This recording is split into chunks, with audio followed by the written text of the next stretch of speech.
Hi అందరికీ. ఈరోజు గర్జలు చేద్దామా? గర్జలు, కజ్జికాయలు కూడా అంటారు వీటిని. సో దీనికోసం మనం ఫస్ట్ పుట్నాల పప్పుని ఫ్రై చేసుకొని ఎండు కొబ్బరిని తురిమి పెట్టుకున్నానండి, ఒక హాఫ్ కప్. అండ్ 1 కప్ బెల్లాన్ని కూడా తురిమేశాను. ఇప్పుడు పుట్నాలు మరి బెల్లం రెండు కలిపి బరకగా మిక్సీ పట్టేసుకున్న తర్వాత దాంట్లోనే మన తురిమిన ఎండు కొబ్బరి కూడా వేసేసాను. ఇప్పుడు మనం పిండి కోసం అని చెప్పి నేనైతే ఒక హాఫ్ కేజీ అంటే ఒక 2 కప్స్ వరకు అవుతుంది మనకి మైదా వేసుకొని, దాంట్లో కొద్దిగా సాల్ట్ వేసుకొని కొన్ని వాటర్ కలుపుతూ ఇలా మన కన్సిస్టెన్సీ అన్నది పూరి పిండిలాగా వస్తే సరిపోతుంది. దాంట్లో కొద్దిగా ఆయిల్ వేసి మెత్తగా కలిపి ఒక హాఫ్ అన్ అవర్ అయితే నేను వదిలేసాను. మీరు కావాలంటే 1 అవర్ కూడా పెట్టొచ్చు.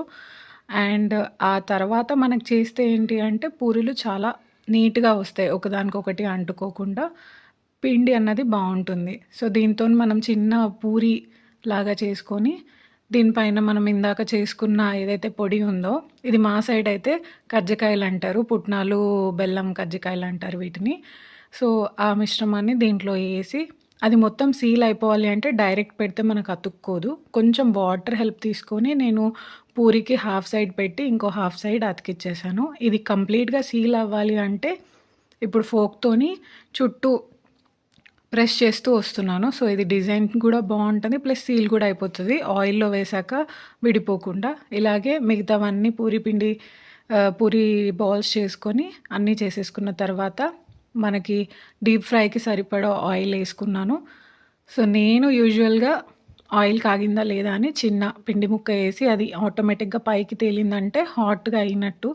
సో దాంట్లో మీ బాండీకి సరిపడా మీరు ఎన్నైనా వేసుకోవచ్చు. నేను 2 అయితే ఫ్రీగా ఉంటాయని చెప్పి 2 వేస్తూ వచ్చాను. సో చూడండి, అస్సలు కంప్లీట్గా సీల్ అయిపోయింది, దాంట్లో కొంచెం కూడా బయటికి రాదు.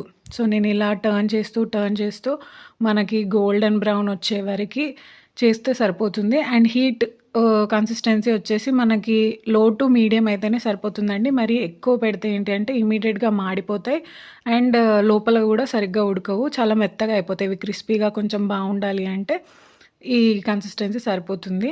సో యూజువల్గా ఏంటి అంటే పిండి మిగలకూడదు, పూర్ణం మిగలాలి అంటారు. ఎందుకో నాకు తెలీదు, మీకు తెలిస్తే కామెంట్ చేయండి.